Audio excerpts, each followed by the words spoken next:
Hey y'all, it's your favorite country girl, and I am back, honey, with a new episode of Love Kills by the Mayhem podcast. If you didn't know, honey, let me tell you, Love Kills is guaranteed to make your blood pressure go up and get your cussing game on point, because I'm spilling all the tea on crimes of passion that prove relationships can be complicated and deadly. Love Kills brings you the stories of relationships and situationships that went hella wrong and resulted in somebody getting their water turned off permanently, if you know what I'm saying. I'm gonna give you the who, the what, the where, and why I think this shit is crazy. We get in and we get out quick, just like a robbery. I got a story. You want to hear it? Well, here we go. The dude this week is the poster child for anybody can get it, because he was letting that thing go on people that he's supposed to have loved the most. Ooh, when I break this story down for you, all you're gonna be able to say is This story is wild, and this nigga is batshit crazy. Today we are going to Virginia Beach to drag the fuck out of a nigga named Cola Beale IV. Now, Cola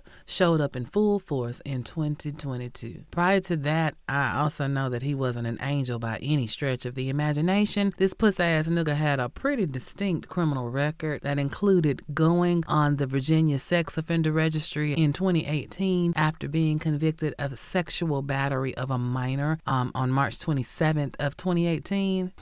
Whose child did this molesting motherfucker molest? I don't know. There were no records that I could find other than his listing on the sex offender registry. But in addition to being a Chester child molester, he was criminaling it up in the usual wannabe gangster ways. You know, gun charges and aggravated assaults and shit. But baby, on March 22nd, 2022, Cola crashed the fuck out over about a week and some change. And it all started at his girlfriend's house. Her name was Xavier Hill, and she was 31 years old. Her and Cola had been kicking it for like 2 years or so. And Xavier had a townhouse, and it was hers. She had a job, and she had a car.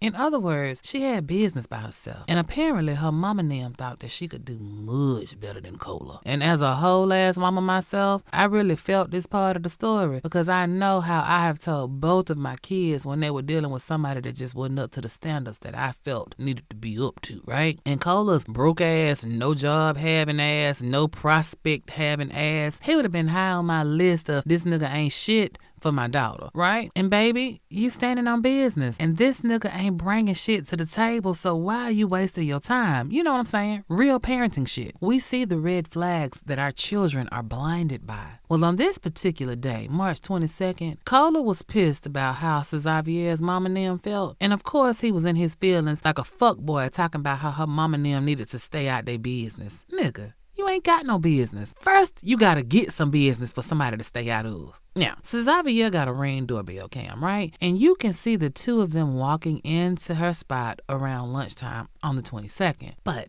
you never see Xavier walk out that house again. The Ring cam, you know, is always listening, and there are muffled sounds of what sounds like a pretty heated argument going on in the house. And then you hear a pop, and then there's no more arguing. Everything just goes quiet. Well, what we know now is what had actually happened was Cola had strong-armed Xavier and restrained her to a chair. And according to him, he was about to fuck up her dog in front of her. His plan was to set the dog on fire and let Xavier watch it burn. Xavier, not realizing the extent of the crazy she was dealing with, she screams at Cola to please don't hurt my dog. The dog ain't had nothing to do with nothing and nobody. He ain't said nothing. The dog ain't said nothing about you, baby. She told Cola, whatever you gonna do to the dog, do to me instead. Now, in my mind, I know she thinking rationally that maybe he just gonna go upside my head a couple of times, then it'll be over. But again, that's rationalizing a crazy situation with a crazy motherfucker. You can't rationalize with a crazy nigga. So again, according to Cola, his intention was to kill the dog in front of Xavier and then let her go. But when she said, do it to me instead, he took that shit to heart. And so instead of killing the dog, he shot Xavier in the head and killed her. Just fucking audacious. Let you tell it. According to Cola, Xavier is the best thing that ever happened to you. She was ride or die, cause even though her mama said you wasn't shit, she was still rocking with you in spite of your ain't shitness.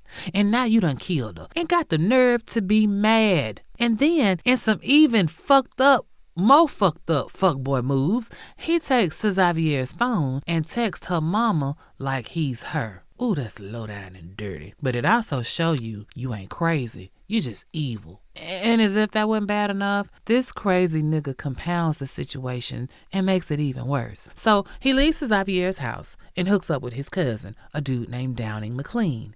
Now he tell Cuzzo exactly what he just did. And I don't know if Cuzzo was just a trifling ass motherfucker or a scary ass motherfucker. Cause he ain't do shit about this little bombshell that Cola just dropped. I mean, he could have called the police with an anonymous tip or something, but nope. He just let it ride. Now, meanwhile, Cola still has Xavier's phone, and he sees a notification pop up on the ring. Her mama is at the door. He is watching her mom standing at the door, ringing the doorbell. Oh, shit. Is mama about to go in the house?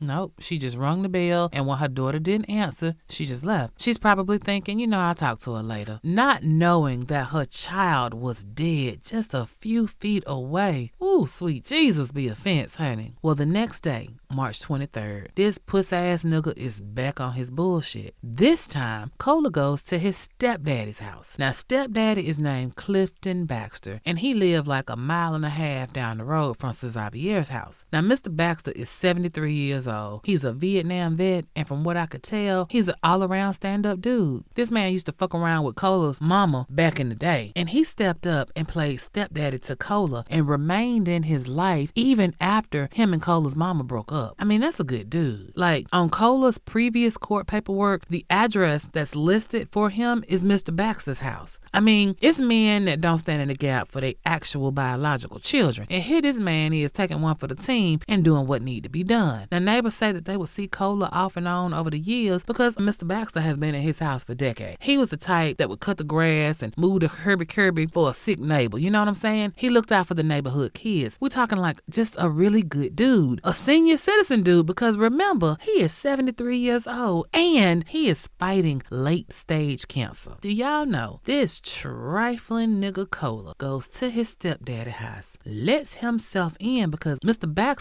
is asleep on the sofa. Oh, Cola don't wake him up. Oh no, this disgusting ass nigga sent Mr. Baxter, the man that has looked out for his sorry ass, to commune with the Lord. Like he shot this man in his head while he slept. Ooh, you's a dirty, low down, trifling, poor excuse for a man waste of flesh to do that man like that. And then you robbed his house and dipped with a safe that they say was full of money and some collectible coins and shit. And mind you, while all of this is going on, guess who is with Cola while he doing all this killation? Cousin Downing, good trifling ass. So, Cuzzo done heard about one murder and is up close and personal for the second one in 2 days. Cuz, you ain't shit neither, huh? Cause you clearly ain't scared cause you running around with this nigga. You harboring a fugitive that the law don't even know about yet because you ain't told nobody shit about the murders you know are just waiting to be found. And then, after you watch this murderation of an old man sleep on his sofa, you help Cola rob his shit. And then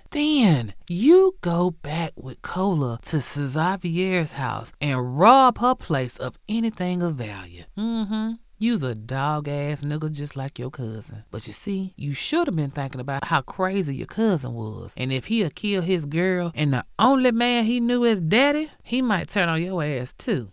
But oh no, this crazy nigga Cola, oh, he's not done yet. Now, he's been watching the cameras at Xavier's house, and in his crazy, touched mind, her parents ain't shit because they haven't found their daughter's dead body yet. Her mama has come to the house, rung the doorbell, but she didn't go in the house. So yeah, he done watched all of this on the ring cam, again, because he's got Xavier's phone. He done sent a few more texts to the mom, pretending to be Xavier. So you gotta think, the mama's not necessarily looking for her because she is communicating with her daughter, even if she hadn't put eyes on her. But since, in his eyes, her parents are slacking on finding Xavier, Cola decides to speed up the process.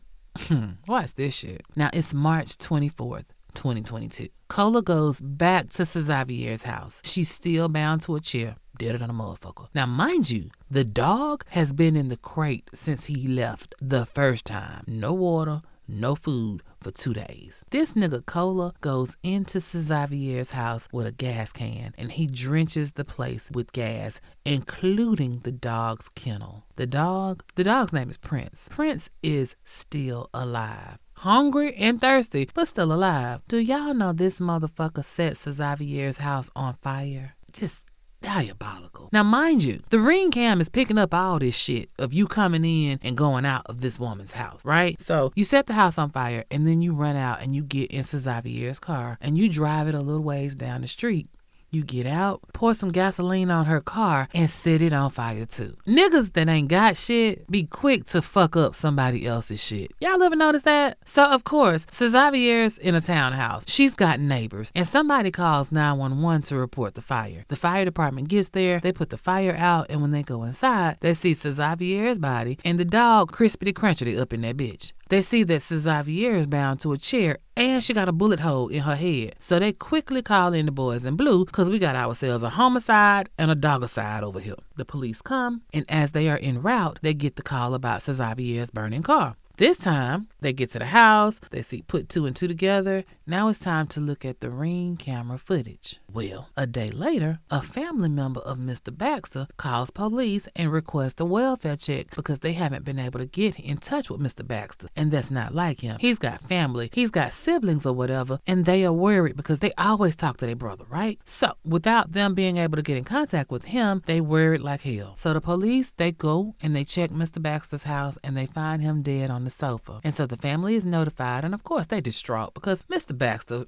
he wasn't supposed to be sent to the room like this. So when the police asked them, do you know of anybody who would try to do harm to Mr. Baxter? They was like, yeah, you need to go holler at Cola because this looked like the type of shit that he would do. Now, at the same time all of this is going on, the cops have reviewed the Ring doorbell footage from Xavier's house and they see Cola coming in and out the house. And her parents then drop a dime on his no good ass. So the police are already looking at him as a person of interest in 2 murderations. 3 if you count the dog. And they definitely count the dog. So they got an APB out on that ass as well as a $10,000 reward for any information that leads to an arrest. And y'all know money talk. Shit, it's a great motivator for the streets. Get them tongues a-wagging. So, where the fuck is Cola Beale hiding out? Let me tell you how this shit went down. It's like the 26th. It's 5 days after killing Xavier, 4 days after killing stepdaddy. Cola and cousin Downing are at an apartment in Norfolk off of Sewell's Point Road. Also at the spot is 2 of the homies and cousin Downing's girlfriend. Now they just sitting around shooting the shit. When all of a sudden, Cola tell the 2 homies, you ain't got to go home, but you got to get the hell up out of here. And the homies, realizing and recognizing crazy for what it was,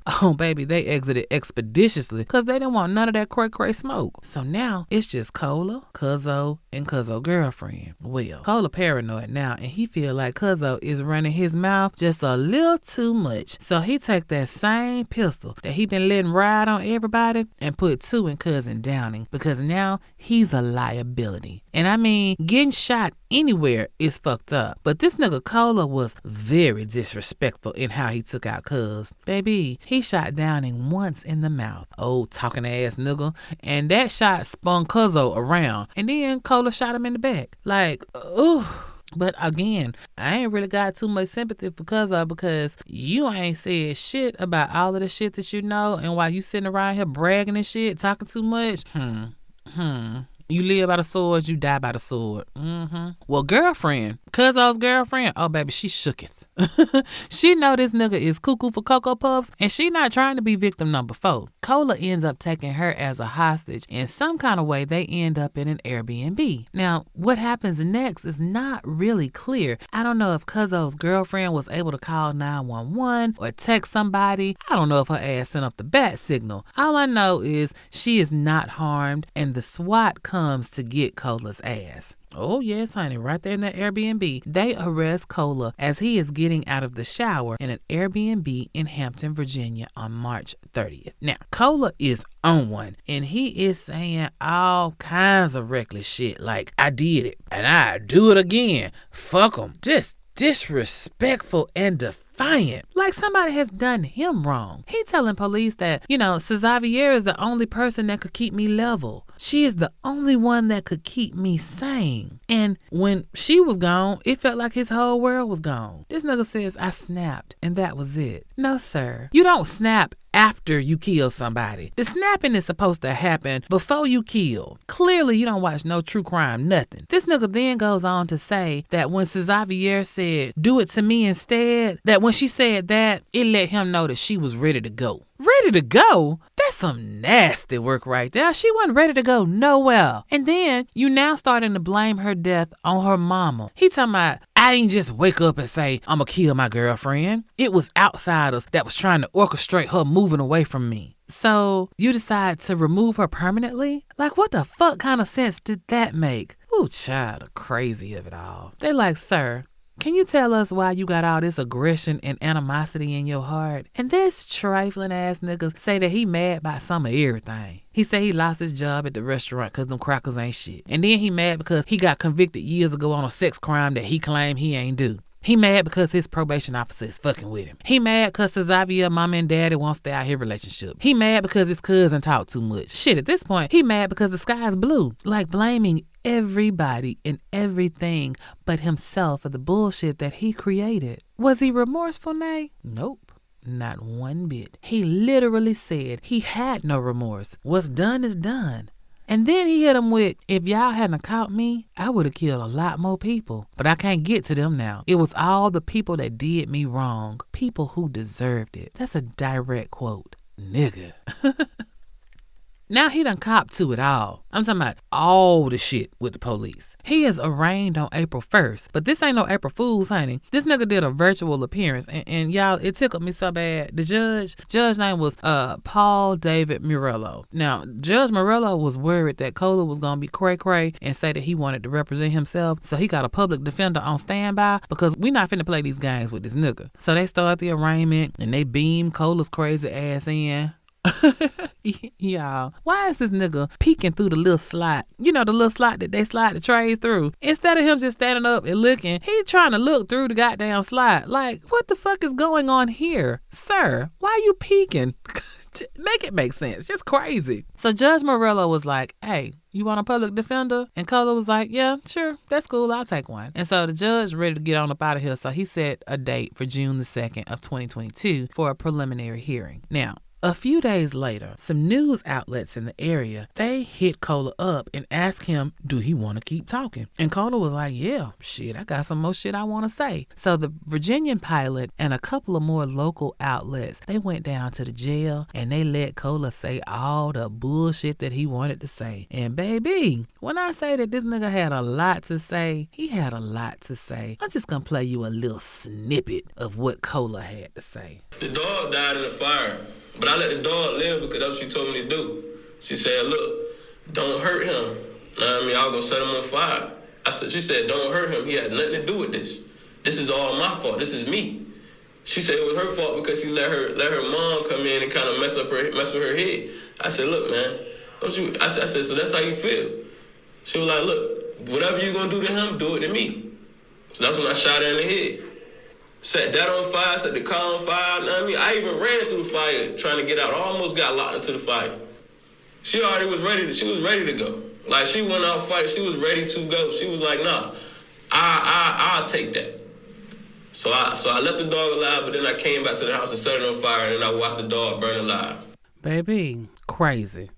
Just batshit fucking crazy. Like, you in the county jail giving interviews. You ain't went to nobody's court to have a trial. You ain't even really had a goddamn time to sit down with your court-appointed attorney and try to work out a strategy. Like, sir, there are no words, y'all. I had to play that so that y'all could hear that for yourselves to see what kind of batshit crazy we dealing with. Well, on August 25th, 2022, Cola would have a preliminary hearing. Now, there's an investigator, Mr. Jacomiek, that was interviewing Cola when he got arrested, and he got up there and he ran it down how Cola had confessed to killing everybody, including his cousin in Norfolk. And Stephen Huey from the Virginia Beach Fire Department, he got on the stand and explained how Stevie Wonder could have seen that the fire at Xavier's house was intentionally set and that this shit was not an accident. And so up next, they send the case to the grand jury, and they're gonna pass judgment as to whether or not we need to go on ahead and crank up the jury or let this man go. Well, they scheduled that for September. Well, needless to say, the grand jury was with all the shits, especially after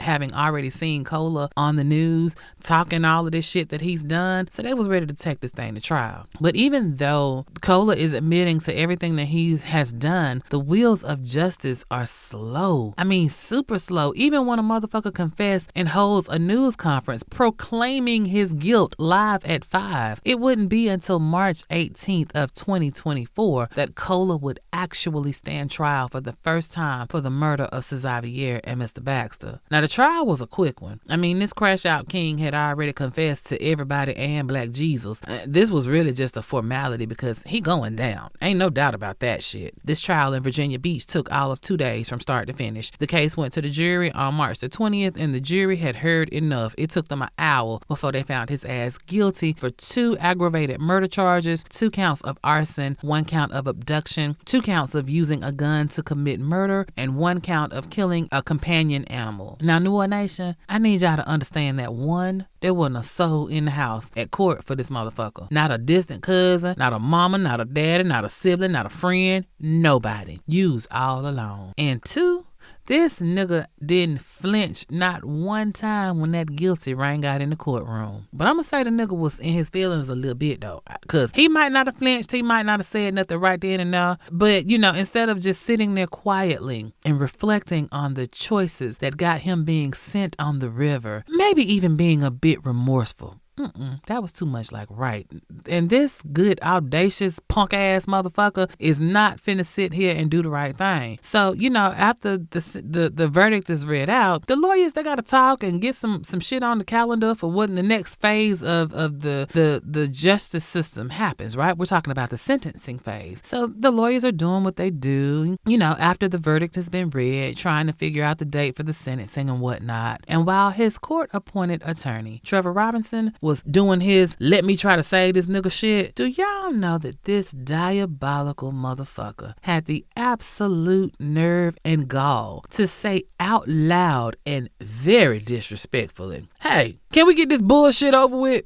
Nigga, what? Man, the judge was 38 hot. He was like, not in my courtroom, you murderer that murdered everybody and the dog. I will have order in my shit, you degenerate. Get this nigga out of my courtroom. And they immediately ejected Cola back down to the holding tank. Now, the aggravated murder charges, they automatically come with a life sentence. So this motherfucker ain't gonna never see the light of day as a free man again. Well, on July 2nd of 2024, they formally sentenced Cola in Virginia Beach to 3 life sentences plus 63 years. Now, you might be wondering, hey, Nate, where that 3rd life sentence came from? Because he was on trial for killing his girl, Xavier, and his stepdaddy in Virginia Beach. Well, y'all know in the U.S., we don't play about fucking with no dogs. That's the Mike Vick effect, if you will.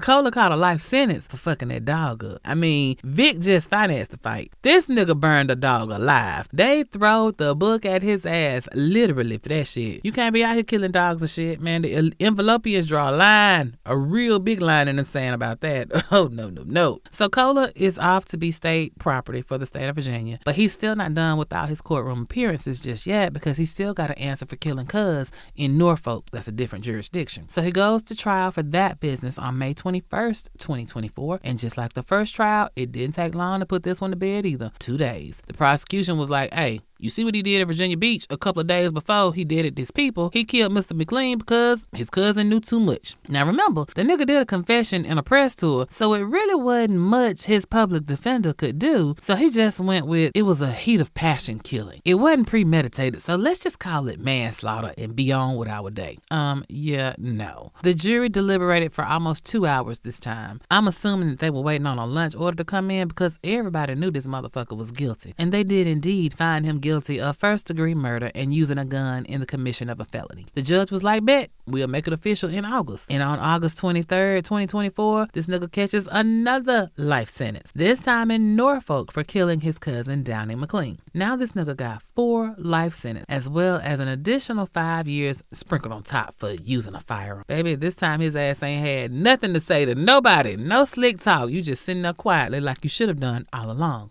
Cola Beale IV is inmate number 1053353 at the Supermax Prison, Red Onion State Prison in Pound, Virginia. And I hope that's exactly what's happening to that nigga too. A big nigga named Tiny taking him to Pound Town every day and twice on Sundays. 34 years old now, and he spends 140 of the 168 hours in a week's time confined to a little bitty ass cell. Cause Red Onion ain't no joke. I went down a rabbit hole and man, shit is harsh at Red Onion. If you in Gen Pop, then you in your cell 20 hours a day with a roomie and only allowed out of the pod 1 time a day to go eat. There's 1 hour in the rec yard every week. They get to bathe 3 times a week for 10 minutes. They get 2 15-minute calls per month, 4 visits per month for 2 hours in a cubicle that's got glass separating them from their visits. You will never have human touch at Red Onion, baby. And while they at the visiting table, they got on leg irons and a waist chain with 1 hand clipped to it. So you got 1 hand clipped to your side and the other hand is free to hold that phone. Baby, Red Onion has no extracurricular activities. They have a TV that shows GED classes, but they don't have no church services. They don't have no programs. They don't have no classes. They don't even have a motherfucking library. Ooh, Andy Dufresne is rolling over in his grave. Sheesh. Now that's general population. It's even worse if you in segregation because they don't leave they cell for shit. You gonna eat, sleep, and shit right there. They get shower access 3 times a week and 1 hour of rec outside regardless of what the weather is looking like. You going out there in it for 1 hour with no protection. Ain't no coats, ain't no nothing, ain't no umbrellas. Bitch, it's just you. But you know, listen, they throw them a bone though because they don't have to go in the rec yard by themselves. They go out 3 at a time, so at least they got somebody to talk to. But here's the thing, though, that I thought was interesting. Every time a segregated inmate leaves his cell, he gets searched from the rooter to the tooter. Honey, strip, open your mouth, bend over, grab your balls, spread your cheeks, and cough.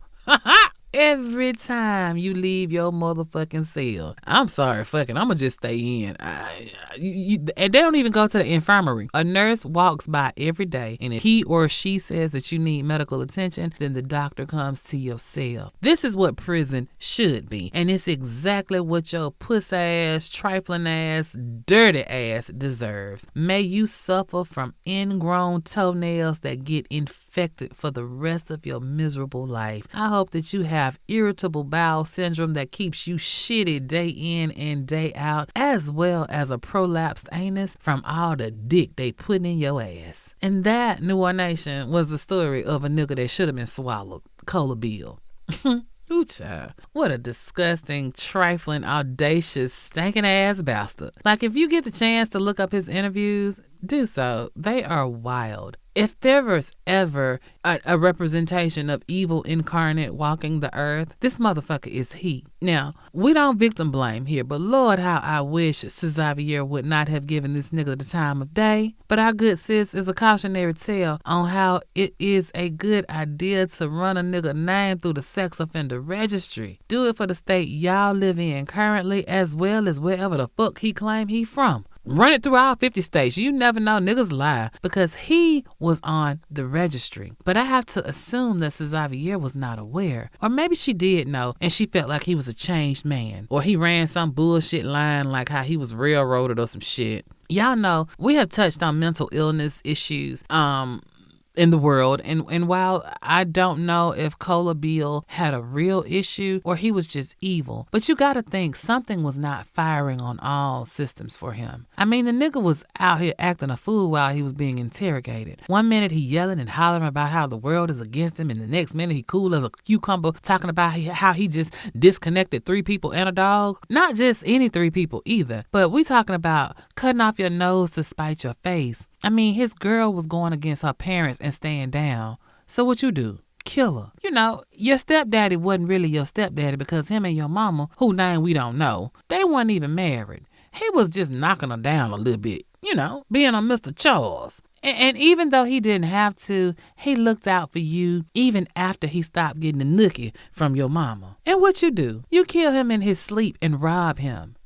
And cuzzo, look at here. If I'm being honest, I ain't got no sympathy for you, player. You was down with Cola's crazy. You lay down with snakes, you get bit sometimes. I mean, this is your cousin and all, so clearly y'all close. Clearly you know his girl, and you knew this man has been the only daddy that he ever had, and you knew he killed him, and you was down with that shit. I mean, sure, you weren't there for Xavier's murder, but you knew about it shortly thereafter.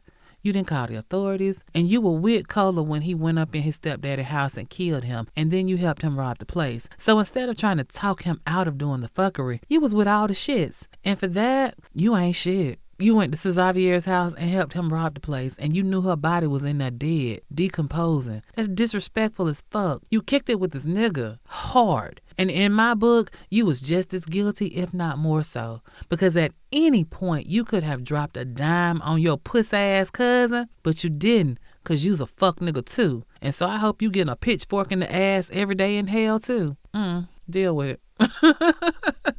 Let's talk about this shit on social media, y'all. You can find me by typing in Melanin Mayhem Podcast or Melanin Mayhem PC on IG, X, YouTube, and Facebook. If you have not joined our wonderful discussion group on Facebook, I don't know why you keeping me waiting. Come on, get your butt in gear, honey, please. Go over to Facebook, look for Melanin Mayhem Podcast discussion group, answer a few questions, and I will let you in. Now, before I go, I need to make sure that y'all are not sleeping on the Crime, Cocktails, and Canvases live show that's coming October 18th right here in the city of Atlanta. Go ahead and get that PTO right. Book your plane ticket to make sure that you are in the number one more time, baby, because it's going to be litty in the city. The link for tickets is in the show notes as well as on the social media pages for Melanin Mayhem and the BTCC. So, until the next story ends in tears and tragedy and relationships take a hit, y'all stay safe and play that shit smart. Remember, love and emotions will make you do some crazy shit.